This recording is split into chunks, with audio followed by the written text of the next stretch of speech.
I'm going to talk about 5 principles that you and I need to become in order to do and have the things we want in life. 5 principles. Now, here's my definition of a principle. By the way, my background is sales. You heard that when Susan introduced me. I'm a sales guy. Always have been, always will be, so don't trust me.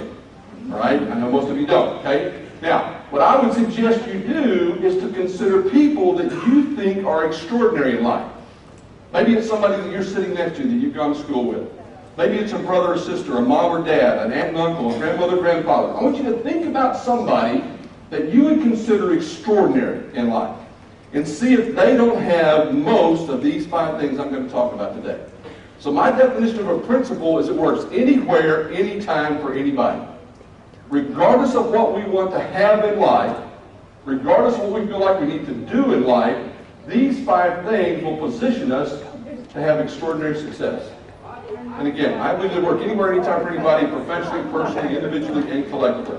Now, the first one's not the most important, but I do know I talk about it a lot. And I know that everything, I believe, kind of rolls down here from this one. And you can use a number of different words. We call it passion, enthusiasm, excitement, energy. Really all kind of boils down to attitude. Right? It's really about attitude. And I'll tell you, I was doing this program not too long ago, and a gentleman walked up to me after the program, and he goes, Hey, Mr. Speaker Man, I got a question for you. I go, yes, sir. He goes, all you motivational speakers talk about attitude. Attitude this, attitude that, passion this, passion that. Is it really that important? I want to go, duh. But I didn't. I normally don't do that. I said, well, if everybody talks about it, you think it's important yourself? He goes, well, I guess it does. I said, here's the deal. Everybody has an attitude. Right? We all have an attitude. It's whether it's a plus attitude or a negative attitude. And having a positive attitude is not easy. I believe that attitude is kind of, they're the kind of glasses through which we see life. Our ability to look through our attitude and see life in one way or the other. Now, I don't think a great attitude is the world is rosy, everything's wonderful, naive, head in the sand. Right? If we think that's a good attitude, we're going to be in trouble because life is tough.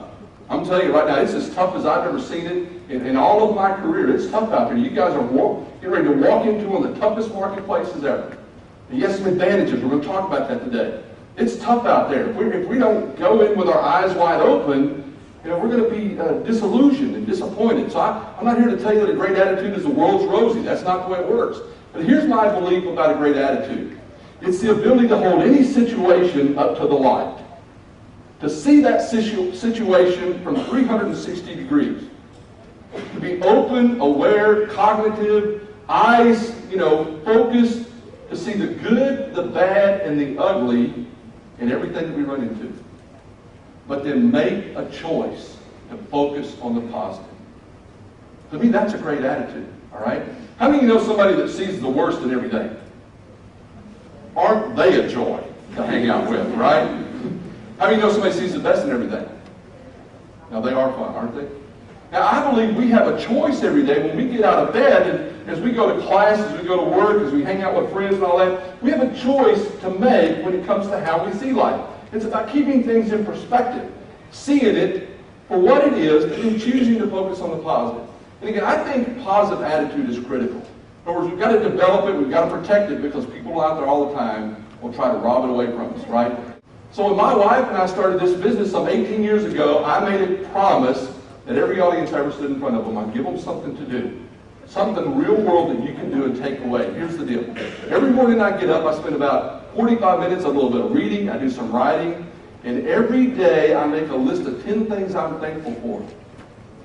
Start my day off thinking about how fortunate I am instead of whining about what I don't have. Right? Now I will tell you this, when I make my list of 10 things I'm thankful for every day, I don't put toys on there.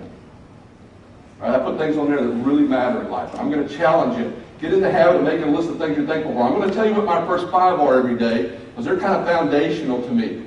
I want to give you an idea of kind of what I'm thinking whenever I think about how fortunate I am, all right? Here's my first 5. They don't have to be yours. I don't want to get in trouble or anything. And they're in this order: my faith, my wife, my